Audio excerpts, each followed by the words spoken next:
Hey there everybody, Matt Carter here. And Jessica Carter from CARTERMATT.com. This video is our reaction to The Bachelor episode 7 that has aired on ABC tonight. Traditionally, this is probably one of my least favorite episodes of every season because it's right before hometowns. You don't have that sort of craziness. A lot of the dramatic people are kind of gone, and you're not at the point yet where people are really opening up, so you get a lot of just like half-hearted conversations where you don't actually really learn anything. And that's pretty much kind of how this episode went. Yeah, there's a lot of things that are just like horribly predictable about it as well, and we'll dive into this more in just a minute, but you haven't gotten a date before this episode. Yeah, then you're not sticking around, my poor Natasha. Yeah, this is the Ryan P. from Ashley Hay-Bear's season where he goes and curses in the bushes or whatever he did. It was a great moment. I forgot about Ryan. I never forget about Ryan. Oh, that was so funny. No, but horrible, but no, it was funny. But that's, if you get the one-on-one date right before hometowns for the first time, you're going home. And then there's the whole... Okay, so you've already had somebody go home and Natasha. Yep. If you're Kelsey and you're doing this one-on-one date, like, unless something like goes horrifically wrong, you're automatically getting the rose at that point. It's just math. So there's a lot of predictable stuff in this episode, but also drama, controversy, editing. Before we dive into any of this, though, if you like this video, be sure to give us a like, subscribe to CARTERMATT on YouTube, and hit the notification bell so you don't miss any other updates. I think in terms of just relevancy, we kind of have to start at the end of the episode. Yeah, I agree. Because I think that's where most of the conversation is going to go. And there's quite a lot of conversation going on about what happened with Kelley tonight. Yeah. And it's really divided. Yeah. I thought that there was going to be a lot more just pure Kelley supporters out there, and there are, but it was also people that were really upset about the way that she behaved tonight. Yeah, so I think there are people who love how she behaved, and then there are people who hated how she behaved, and then I feel like, I don't know, I'm not trying to be walking the fence here, but I feel like I understand part of where the Kelley fanatics are coming from, but let's not forget, in the midst of everything else, she still said some pretty arrogant stuff in this episode. Yeah, I was Team Kelley until this episode. Now, I understand that some editing is going to come into play here, and editing can make anybody look like anything they want. They can give you the villain edit, they can give you the Halo edit, they can give you the no edit, and then you're barely even on the show, nobody knows who you are. Because she's been getting a pretty decent edit, and then she just disappeared, and now all of a sudden she's the villain. Like, it was kind of all over the board for her this season. But even if she got a bad edit, she still said what she said. Yeah, and what she said was not great by any means. I think this is what happened here, and I'll try to speak to it as somebody who was on Beauty and the Geek, not The Bachelor, obviously, and I myself was victimized by one episode of me saying stupid things in a confessional room, and the editors You still said it, though. I did still say it, and that's what, but I'm just going to try to explain sometimes what happens when you say stupid things. So often, especially once you get to this point in the season, you've got people, producers behind the scenes, you've built up a rapport with them, and it's their jobs to try to get you to trust them, to get you to like them. And I feel like kind of what happened here, at least with Kelley, because I'm sure she's very proud to be an attorney, and she should. Yeah, as she should be, but I also feel like the producers probably spent all season probably amping her up, talking her up with this sort of stuff, building this relationship, and then by the point that you're at this in the season, I feel like Kelley probably thought she was having a conversation with them and then joking around with them and kind of going back and forth, and they probably asked some stuff that is sort of like, you know, what do you think about these other women, Kelley? You know, they're so much younger than you, and they're really not. They're only like a couple of years younger than her. It's all that, but I feel like they really, like, they cast the line. One is a model, and the other, I can't remember what Victoria F does, but it's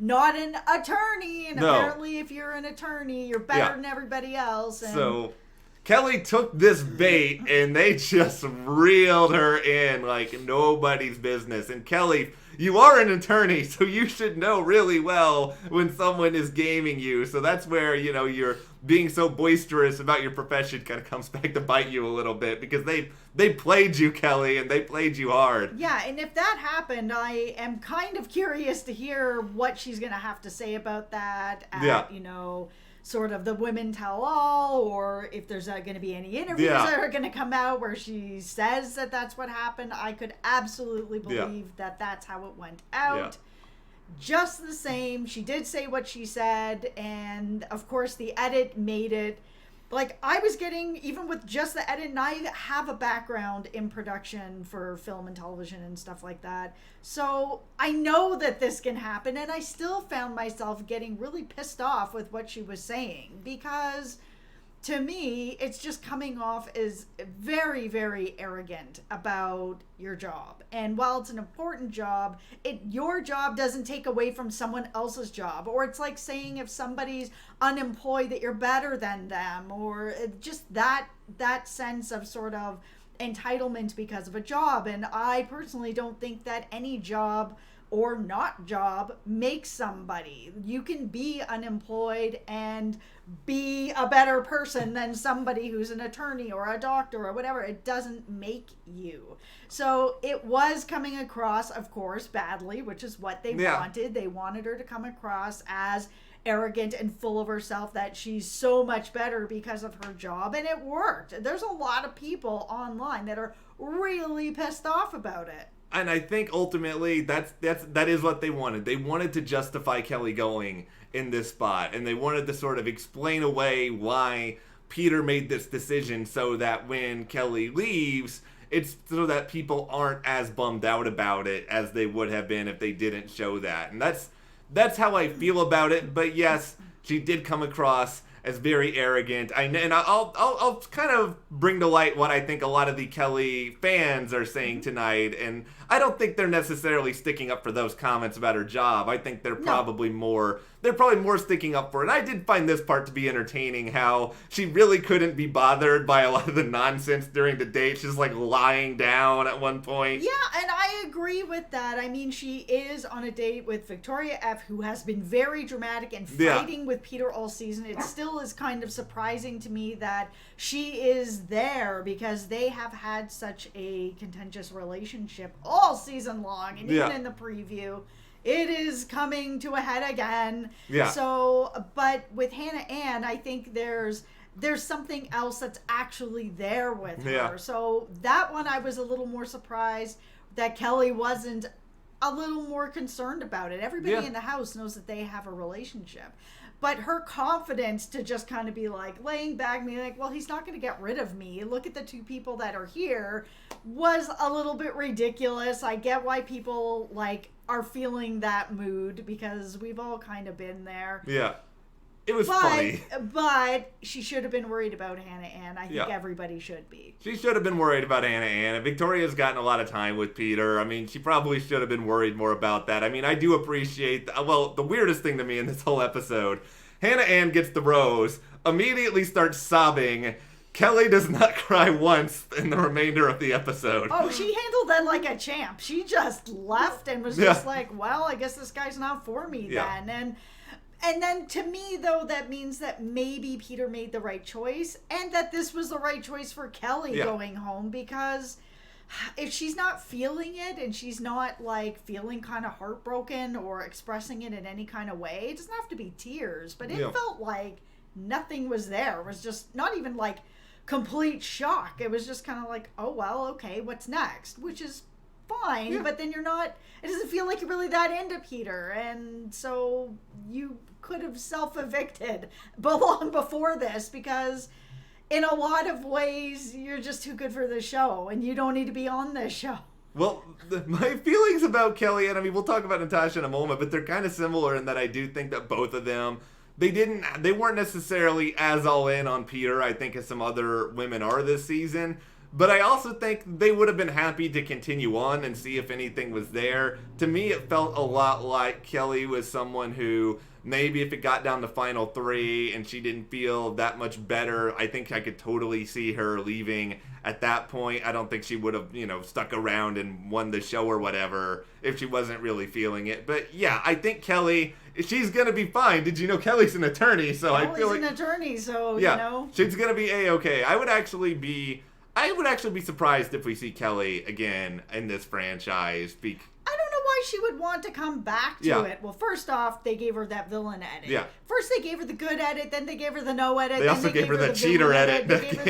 And the cheater edit with that game. But they've been really all over the place with her. I could see her not wanting to come back to TV again because there's no control over what your edit's going to be and how they're going to portray you, and why would she come back to this? I could have seen her coming back if she was the Bachelorette, but after tonight, I don't think they're going to give her the Bachelorette. I don't know who's going to be the Bachelorette anymore. No, with them giving her this villain edit, I think they wanted to make sure that she was not going to be the Bachelorette. No. She is not their choice. No, and it is kind of surprising because, she's got a career. It'd be kind of easy to market around that, but hey, they did what they did. Let's pour one out now to Natasha, Natasha got robbed in every way under the sun. Natasha, you are way too good for this show. Yeah, you are way too good for this show. The one thing that I really love that she did tonight was that she tried to talk to Peter about life outside the show, which is something that not everybody does. And I get why, because everybody gets just completely wrapped up in the show and the romance, and all you have time to do is think about Peter. You don't get to read anything or go on the internet or go anywhere. Like, you're so wrapped up in it. And Natasha still kept her head on to be like, listen, there is life after this show. What does that look like? What does that look like for you? What does that look like for me? These are the conversations that every single person on the show should be having, which is why I want to see her as the Bachelorette, and I don't think I'm going to get it because she hasn't gotten a strong enough edit. Yeah. But man, it makes the show feel a little more real. Yeah, I like Natasha a lot. I think she was smart. I think she was having these conversations with Peter about where he could see himself after this. And Peter gave a really awful answer. He was just sort of like, oh, I'm kind of taking it as it goes. Like, dude, you're the Bachelor. You got to figure this stuff out at some point. Yeah, for sure. I mean, it was a really kind of wishy-washy answer, which is how Peter's been all season. Yeah, and I think ultimately this was a lot of the two of them going through the motions. I think Natasha's smart enough to probably realize that there was a good chance she'd be going on this date. I think that Peter probably knew before they even started this date that he was going to send her home. And at that point that she was asking these questions, a very important question. Yeah. What happens after the show? Where do we go from here? What does that look like? And he can't give her an answer. I was actually surprised that she didn't just self-evict and be like, you know what? If you can't even talk to me about life after the show and kind of what that looks like for you, then what am I here for? Because then it's just kind of like, then what? We figure this out after the show? Like, that's a conversation that needs to happen. Here is a reminder that Peter decided to give Victoria F 2 one-on-one dates before Natasha even had one.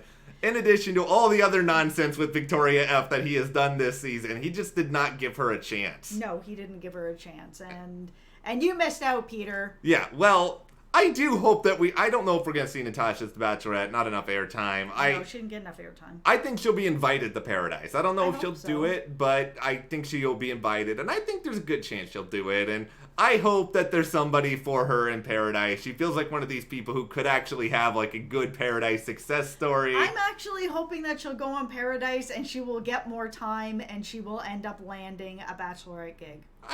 I wouldn't be opposed to it. Like I said, I think she's smart. I think she's fun. Like, she actually seems like a normal person. That's it. She feels like a normal person that's going to have these types of conversations. She's really fun. She's really beautiful. I think she's just she'd be a great fit. Yeah, I really, really like Natasha. And Madison, she got a lot of time at the start of this episode. And it's sort of like, okay, all of the different layers of Madison are starting to come out a little bit. Yeah, they are. This was interesting because, she starts bringing up her faith and what it means to her and how seriously she takes it. Did you try to count the seconds after she started talking about this and Peter just sat there and didn't say anything?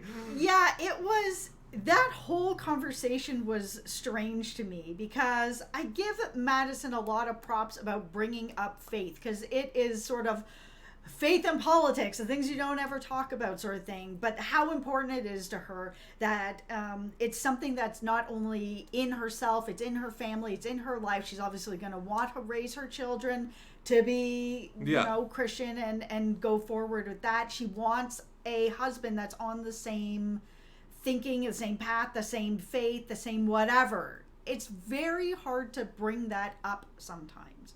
So I give her a lot of props for doing that.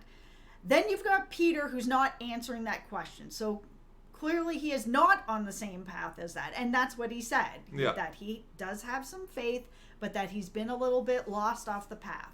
That's fine. That is something that Madison can work with. People do fall off the path and can be brought back by somebody who is like Madison, who has the faith, who can show them the way. However, hearing the way that Peter said that he's off the path made me feel like he's not coming back to the path. So it was like, oh, I'm really religious and that's something that I need. Oh, I'm not really religious, but I love you. Well, all right then. And now we're kissing. So I was kind of like, this took a really weird turn for me. So for anyone out there who's about to make some sort of Madison Luke P comparison, stop it. Just stop it in your tracks now. I think I've seen that on social media a couple times, and it's ludicrous. I mean, really, the difference is both of them are very religious. Luke used his religion, I felt like, at times as a weapon. I think a lot of people got mad at me for saying it last season, but I don't have any problem with The Bachelor or The Bachelorette exploring faith as a topic because it's something people deal with in dating in real life all the time. Absolutely. And I think that Madison brought it up in a really smart, respectful, honest way. This is something that she needs in her relationship and she's asking for it. And that's all you can do in a relationship. She did everything right. Yeah, and I'm pretty worried about the two of them now moving forward because I don't think they're in the same spot. And I think it's really hard to ask someone, I need you to be as, or at least close to as religious as I am, if they're just not. I mean, they may be able to try, but it's a very difficult and at times probably really intimidating if you're not particularly religious to get thrown into a family that really, really is.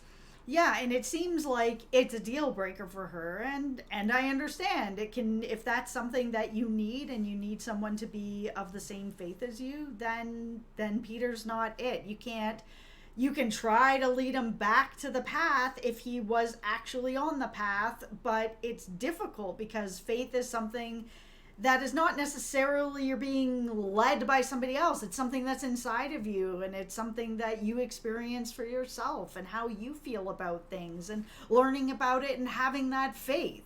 So I am worried about them now. I saw her as a real front runner, and I still think she's there, but I think that's going to be a really hard hurdle. It's going to be, I think, tricky for her, and I mean, I think Hannah Ann's probably the most obvious favorite at this point. I mean, Kelsey, yeah, she gets to move on to the top 4. I mean, her date by and large was pretty much a snooze. I mean, the stuff about her family and what she's gone through, I mean, that is really difficult. Yep. I hope with all measure within me that the Bachelor producers are not out trying to find like Kelsey's dad's contact information and trying to, this is not a conflict resolution daytime talk show. That stuff is cruel. Yeah. Like if if they do something like that, I'm out on the show. They can't do something like that. This she didn't sign up for like long lost relatives or those whatever types of shows. Yeah, like that's straight up cruel. You can't mess in people's families like that. If there's no real relationship there, you need to just leave that alone. Yeah. You want to twirl your mustache on other stuff, that's fine, but not family. I don't think they're going to do that. I mean, luckily, there's been complicated family stuff in the past, and they've certainly made plenty of mistakes, but they've also shown some restraint here or there. Yeah, so I mean, I guess really the only other thing we have to talk about a little bit is not so much the preview, but just Victoria F. tonight what is it that Peter is seeing here? And I'm not trying to be mean to Victoria. It's just every single time he's around her, there's a problem. She's upset. She's crying. She's angry. It's just, she never seems happy. I just think it's a physical thing. There's just some sort of physical chemistry that's there. And that happens sometimes with people where there's such a strong physical chemistry that you think that it's more, but it's not. And it's hard to separate that because it's all like just chemicals popping off and fireworks in your head. And it takes a little while to get there. And I think Peter's going to get there, but they've just been like all season long where it's so tense. Like it feels like there's always a problem between them. Yeah, and I wish I knew how they would resolve that. It doesn't seem like they're going to, but we'll discuss the preview in just a moment. But before we do anything else, though, what did you think about tonight's episode of The Bachelor? Who are you rooting for out of this just crazy assemblage of people? Is there a Bachelorette candidate in here? Let us know your thoughts in the comments. And if you do like this video, give us a like, subscribe, and you can support us further by checking the link in the description to the CARTERMATT store. And we'll see you here next time.